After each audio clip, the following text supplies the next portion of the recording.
it certainly doesn't work, Shaka, under Antonio Conte. No, it doesn't. And listen, I think the guy summed up Ndombele perfectly well there. Every now and then you see a performance from him that suggests that he's a really good player, and you do have a gem on your hands, but then he goes missing.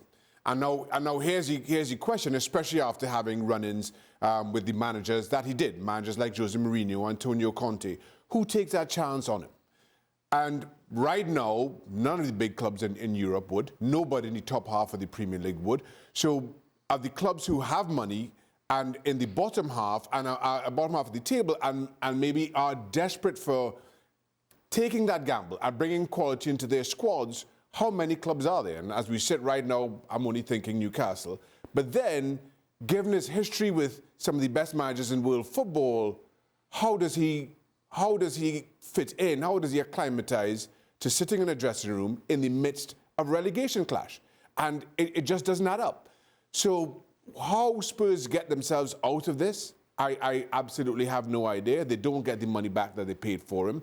If they want to send him off on loan, they're going to have to pick up at least 50% of his wages. So either you just kind of bite the bullet and accept that you're going to pay him and swallow that loss, or you find somebody who is at least willing to pick up some of it, because you're not going to get anybody picking up more than 50%. Kay, Jose Mourinho said yesterday, sorry, Kay, Jose Mourinho called his team weak yesterday. Yeah, and he did. It wouldn't surprise me. It really wouldn't surprise me if, because Juve have been backed and they've spent a lot of money in the summer window, the most in Serie A, and Jose spent a lot of money and he wants players in. It wouldn't surprise me if they went in with, as Jules said, a loan move for Ndombele with an option to buy. It wouldn't surprise me if Jose tried to make that move happen. Oh, well, that's one to keep an eye out for. As too, is Adama Traore potentially going to Spurs as well? That's what some of the reports are saying right now, that's where this player could be going, in talks with Wolves to secure the signing of him. And it's said, due to ESPN sources, as per them, he'd be a strong option at wing-back in Conte's preferred system. Obviously, there could be some competition here. Barcelona has been mentioned, and obviously his history lies there. But Don, do you think this would be a good fit? I think it would be. You'd have to learn the position. I think he'd done some of his best work at Wolves when he was actually playing through the middle as a sort of number 9 stroke number 10. He'd done all his work previously before that out on the right-hand side as an orthodox winger. So when you think Antonio Conte and you think wing-backs, he's obviously not sold on Emerson Royal, but then you think what he'd done to Victor Moses, and he turned him from a winger, from a right-back, if you like, into being one of the best wing-backs in the country at the time. And I think the 2 years that Jose was at Chelsea, and he had Victor Moses absolutely flying. So I think the end product is always a worry for me. When I watch Adama Traore play, I think, skillful, tricky, pace to burn. There's no one in Europe that can live with him pace-wise. He just needs to start adding numbers, whether that's numbers with assists, numbers for goals. That's the only thing where he needs to improve on. And he's still young. You see his age there, 25. So he's got a lot of scope and a lot of room to improve. But for the money, if it's reported between 16, 17, 18 million pound in today's terms, might be a good buy.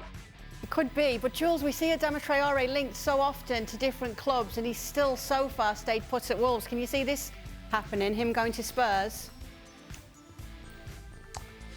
Yeah, and simply, I think the big difference is that his contract is getting closer to the end, and I think Wolves know they know that he's not going to renew it. I think they've tried for many months now to sit him down and say, hey, let's commit to the future together, just to get his value as high as possible, and not to be in a position where he will have 12 months left on his contract or 18 months. And then you will have to obviously sell him for a much lower price than maybe what he's worth it, or what you think, or what your value of him is, which is what we are now talking about. I think probably 25 million pounds is around the value of him now, whereas easily they could have maybe got 40 if he had 2 or 3 years left on a contract. So that's why I think it's also interesting for Spurs not to have another Ndombele situation on their hands where you end up spending a lot of money for someone where you're not completely sure what the end product will be. And for me, this is the case. It might work great, and he might become a great wing-back where he will spend more time attacking than defending, really. Or it might not work out at all. In that case, you can always keep him as a left winger, or like Don said, more centrally. But if the idea is to try to transform him into a right wing back, it's a gamble. Another one, again, that you can't commit too much money on. Well, thank you very much for watching ESPN on YouTube. For more sports highlights and analysis, be sure to download the ESPN app. And for live streaming, premium content, and let's not forget as well, ESPN FC 7 days a week. Subscribe to ESPN+.